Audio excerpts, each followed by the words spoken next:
Hello, my name is Don Bauer. In this video I'm going to give you some ideas about how to do low light photography. I got that request in one of my other videos down there or over there, and somebody's asking me, how do I do low light photography, and I thought, is it not pretty obvious? You just kind of go out when it's dark and take some photos. And then I broke it down, I thought about it, broke it down a little bit, and I realised there's actually quite a few different things to do with low light photography. And there's also different types of low light photography you can do. First one is pretty much handheld low light photography. Another one is star photography, where you get ones of the skies, of the stars, clouds, whatever. And another one is kind of street photography, where you get pictures of all the cars driving one way, and it's like lava flowing through the street. So that's a couple of different types of low light photography you can do. There's also kind of wedding, indoor, interior photography, which is kind of like low light photography as well, but not quite as demanding as nighttime photography. So there's three main variables that you can use to get a good low light photo. They are shutter speed, ISO, and aperture. When you're doing low light photography, certainly at night, you really need to have your camera on manual mode, because inevitably it will try and make the image as bright as possible, and it sometimes won't convey the fact that the image was taken at night or when the town was very, very dark.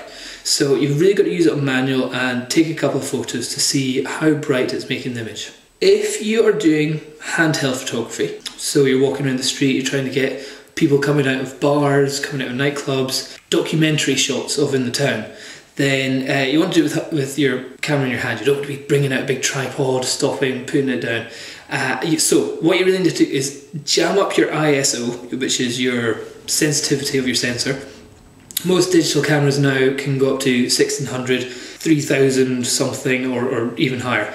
And unless you're planning on sticking your photos in the National Gallery, or if you think you're really going to be selling them, then don't be afraid to stick your ISO right up. I regularly shoot with my Nikon D300 at 3200 during the night, and the images are absolutely fine. With Adobe Lightroom you can take out some of the noise, but generally the 12 million pixels, when it's squeezed down onto a normal photo, even an A4 size image, you don't really notice the noise created by high ISO, certainly on the newer, more professional digital cameras. And if you go into the D3 and D700, then it's amazing. The other thing that's quite handy is having a good lens.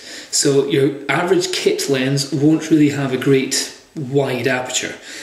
What you'd want is really something which is like this. This is a wide angle f2.8, which is good, but even in low light photography you probably want even brighter.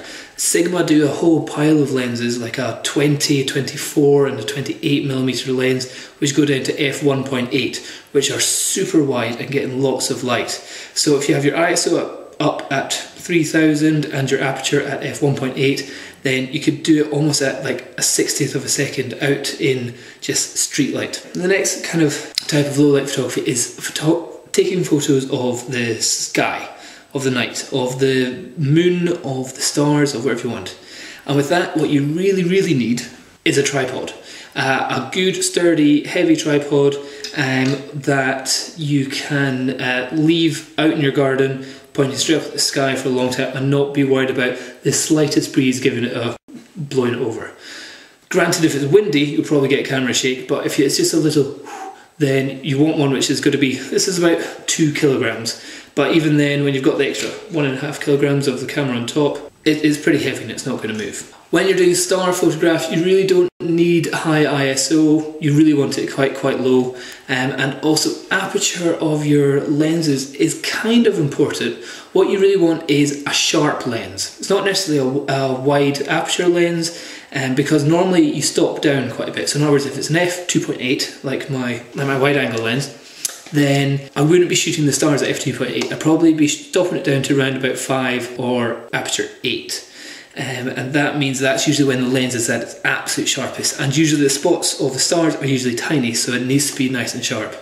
So wide aperture isn't important, but as long as you've got a very, very sharp lens, then that's what you really need for star shots, and a great tripod. The last kind of photography is where you're shooting in the street and you've got the cars and the people rushing by, and it's just all kind of nice and blurred.